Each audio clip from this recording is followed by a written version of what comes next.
Umulan na nga. Bihira naman to.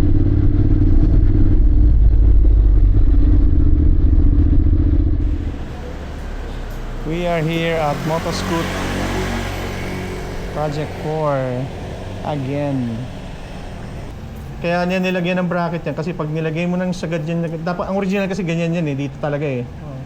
Nabubugahan siya talaga, pero ang concern niya kasi baka daw kasi maano yung maapektuhan yung play rings. Tsaka nasa likod na rin, ano? Ano no? Natatamaan na rin? Natatamaan na rin? Pag dumigit siya, yan. Kaya nga, pangit yung bracket na nilagay. Hindi masyado ano. Oh, papalagyan ng lever to. Bago yung lever natin. Ayan, dito yan. Maganda shorty talaga eh. Shorty. Kasi yung sa exciting ko, naka-shorty ako na. Oo, tama. Pinaano ko lang talaga. Pinormahan ko lang ng ano. Inartihan ko lang ng konti. Arte may ari eh. Kala mo pogi. Ayan. Tapos yung busina ilalagay sa loob. Kasi nabubwisit na ako sa kanya.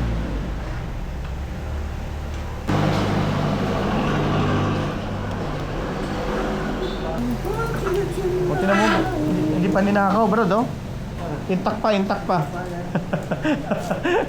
Hindi pa nakatambay sa mga tambayan ng mga motor eh. Oh, sakto lang to oh. Shorty na shorty talaga. Pang 2 fingers lang eh. Pag masyado kasi malaki, parang ang sarap ibanat ng gano'n, no? Pero kung mahirapan ako, for sure, papalitan na naman yung medyo mahaba ng konti. Pero maganda naman sa tingnan, no? Oo. Cute sir ah. Ha? Cute. Kaya nga, yun nga yung purpose dyan eh, maging cute. Hugahan mo na lang to ng tubig bro ha. Kaya pa naman siguro ito matanggal eh.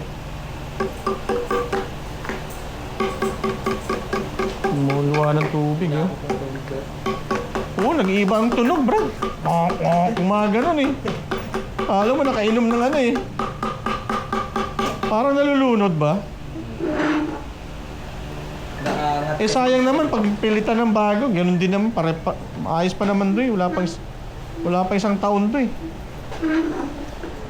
Ulan na naman. Muulan na naman. Ano madam? Kumusta ang ating epektos dyan? Ha? Ano? All good sa mga epektos? Goods pa naman. Ito mga parts, wala talaga sa budget to pero matagal ko nang gusto to.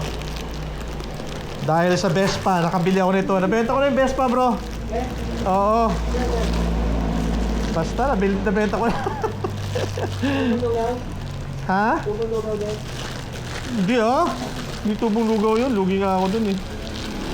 Anyways, so ito yung ipapalit natin. Lalagyan natin ng ginto yung ating motor kasi may ginto na siya dito, may ginto na siya dyan. Ginto na rin yan. Ah pre, kabit mo na. Oo. Install na. Yee! Sa box yung ano nito, yung pinaka-master. Palit. Nandun. Excited na ako sa ginto. Walang stock yan dati eh. Pero matibay yan ano bro? Ha? Yan, okay yan. Basta matibay, okay yan. Ba't kulay itim? Eh, yun nasa kasama sir eh. Yun ang kasama niya? Opo sir. Hindi gold. Hindi nga eh sir, para makita mo agad. Bawas kami dalawa. Sa bagay. Dalawang link kasi. Pag i-adjust pa. I-adjust siya. So hindi mo na magagamit yung link? Hindi na sir, hindi na ginagawa. Ah, talaga? Bakit? Delikado yun. Hindi advisable. Oh. May gold lang. Meron kang gold?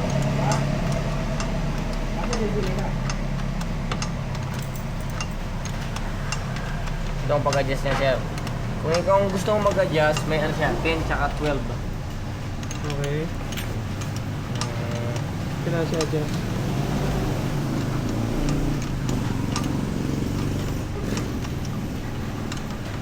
Yan yung pampasikip niya. Tapos 10. Dapat sakto lang, ha? sige, ano. Kasi kung ano yung tinanggal nyo kanina, parang ganun pa rin. Last time kasi sobrang luwag. Kaya pala every time na may shifting siya, ang ingay niya, Brad. Kala mo matatanggal yung ano eh, chain eh. Nung binago ng Honda, okay na. Ano ba yan? Nasaan ba sila? Ayan na. So hindi na mapalagyan ng tubig yan. Hindi, nakatungo yan. Okay. Okay na yan ako magbita. Saka may ano yan, may cover. Ah, may cover.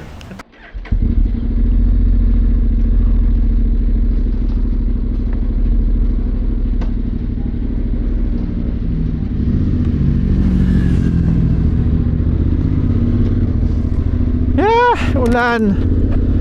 Grabe, lumuwag yung. Okay ah. 2 fingers.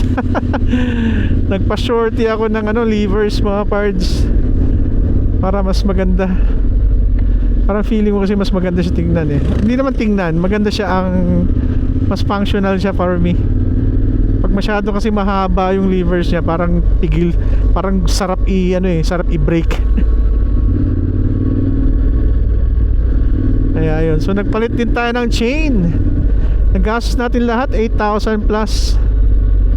Kasama na yung chain. 7.2 yung chain plus 700 na 700 na labor dun sa chain lang ha. Hindi pa kasama yung pinalitan natin ng location yung yung ating busina kasi nga pag nababasa siya nagiging bungol. Bingi yung yun, maganda na yung tunog. Uy, buti na lang bumisina ako.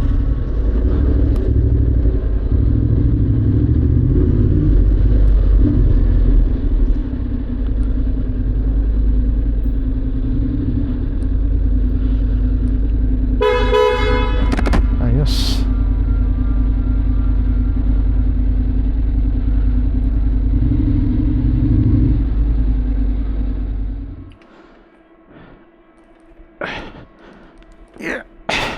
Ay, sakit.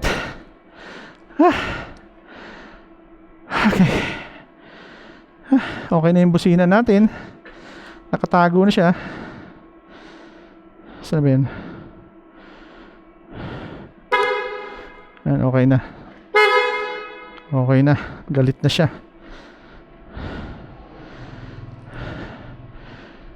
Ayaw kasi ipasok ni Max Motobot sa loob. Eh siguro ayaw niyang maging komplikado yung trabaho niya. Kaya binaayos ko na. And we have a new chain. Gold. Ginto yan parts. Tapos lumuwag yung ating tambucho. Kaya pinaayos ko na rin yung chain. Palit tayo ng chain. Saka yung lever.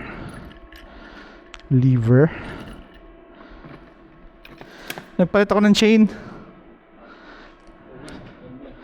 Kulay gold yan. Pero hindi ko pa pinatanggal yung oil niya. Kasi oil niya kasi puti eh. Kaya naging ganyan yan. Pero pag natanggal na yung oil niyan, yung kulay puti, gold na yan bro, gold. Ganyan ang kulay niya no. Tapos yung tambucho niya lumuwag. Ha? Ewan ko, siguro hindi masyadong nasikipan ng Orion. Tapos yung busina niya, okay na ang busina niya. Lakas no? Nilagay ko na sa ilalim eh. Nilagay ko na sa ilalim kasi pag nasa labas nababasa siya. Kaya ayun. Tapos ito lever, palit din ako. Shorty. Ayoko kasi mahaba, gusto ko talaga ganun lang. Pag masyado kasi mahaba, parang feeling mo ang sarap ipiga eh. 'Di ba? Kaya gusto ko sakto lang. Alrighty. Thank you so much for listening. Nag-vlog pala. Bye for now.